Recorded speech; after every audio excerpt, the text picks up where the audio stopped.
प्यारी साध संगत जी, प्यार से कहना धन निरंकार।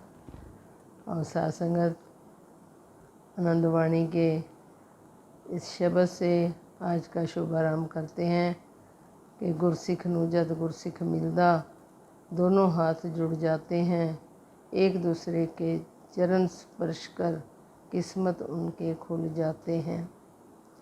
और साध संगत,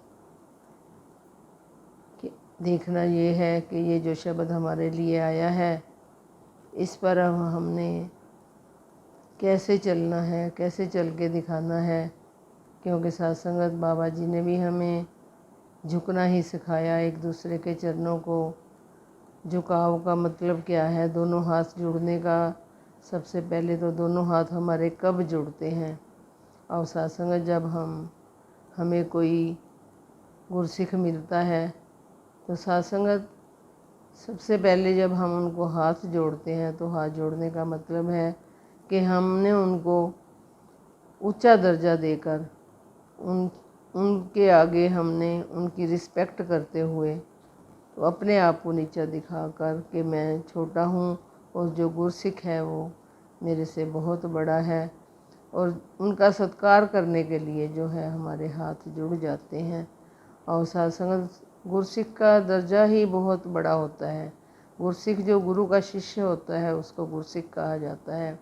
तो जब वो गुरसिख बन जाता है, गुरु की सिखलाई के ऊपर चलता है, तो साध संगत उसका दर्जा बहुत बड़ा हो जाता है। हमने भी उसको ऊंचा दर्जा देते हुए ये दोनों हाथों को जोड़ना हमें सिखाया है सतगुरु ने। तो आओ साध संगत, हमने कैसे उनका हाथ जोड़कर उनको ऊंचा और अपने आप को नीचा मानते हुए उनका सत्कार करना है।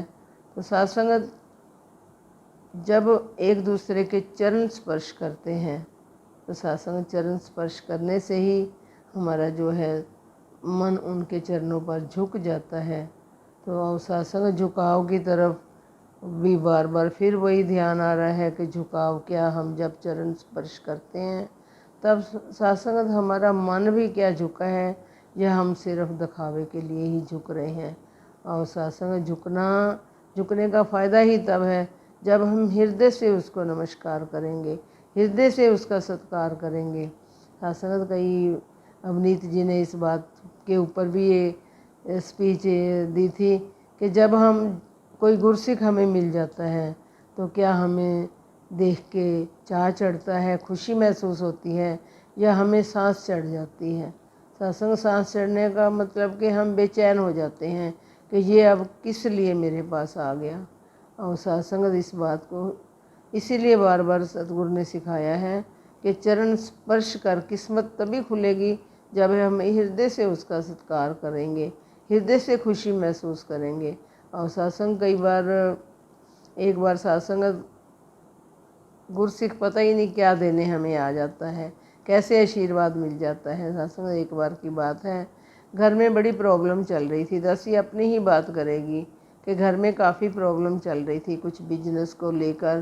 तो सत्संगत महापुरुष हमारे जो थे वो काफ़ी उदास हो रखे थे और खाना भी नहीं खा रहे थे। तो घर में मदर इन लॉ भी थे, सब समझा रहे थे कि कोई बात नहीं, सब ठीक होगा। लेकिन सत्संग दासी तो अपने अलग रूम में बैठकर सिमरन ही करने लग गई क्योंकि सत्संग हमारा कोई और सहारा नहीं है।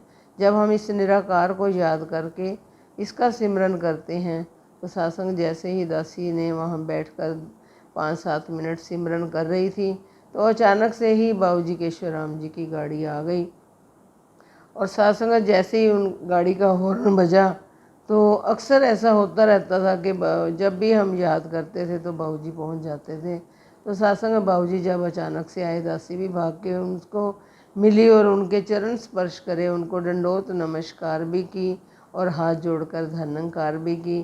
तो बाबूजी जब अंदर आए तो एकदम से सारा घर का माहौल ही चेंज हो गया। तो मदर इन लॉ भी कहने लगे, आओ आओ महापुरुष संत जन आए हैं, आओ भक्तों, सब मिलकर बैठो, नमस्कार करो।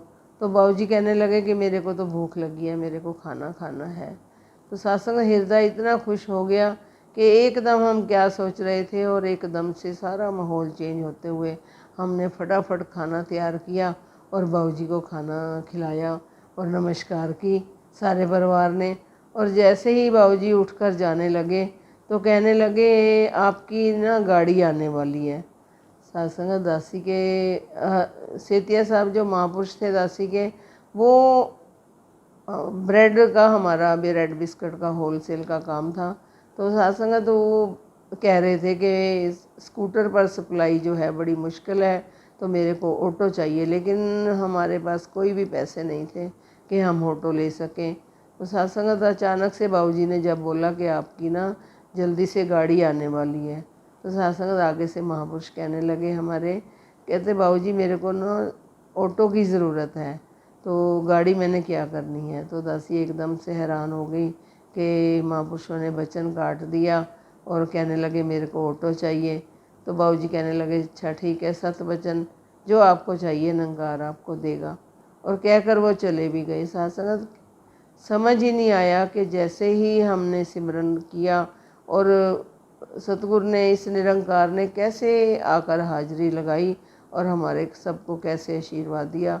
और बाबूजी के जाने के 2 दिन बाद ही किसी से पेमेंट लेनी थी, वो आकर अपने आप ही पेमेंट दे गया और महापुरुष जाकर फटाफट अपना ऑटो लेके आए।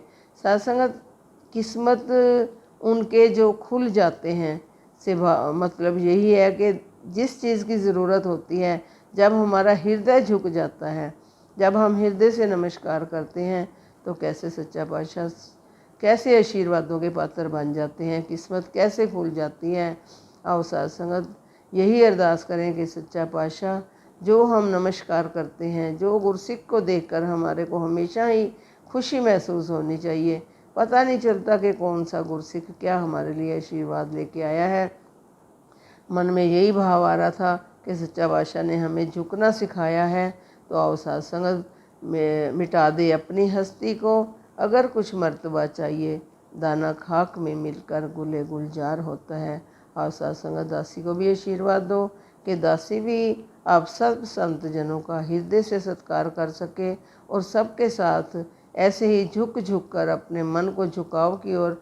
बाबा जी ने भी, दासी बाबा जी के विचार भी आज भी सुन रही थी, पहले भी हमने बहुत सुनी है। तो बाबा जी हर वक्त अपने आप को दास कहकर ही बुलाते थे। और साध संगत दास का मतलब क्या होता है? दास का मतलब है कि अपने आप को नीचा छोटा मानते हुए, सबका सेवक मानते हुए ये दास बन के उन्होंने ये सेवाएं सारी निभाई हैं। और साध संगत हमें भी कभी मान ना आ जाए कि सच्चा पातशाह जो तेरे से सिखलाई ली है उसको आगे से आगे बढ़ चढ़ कर इन सेवाओं को निभा सके। साध संगत जी प्यार से कहना धन्यवाद।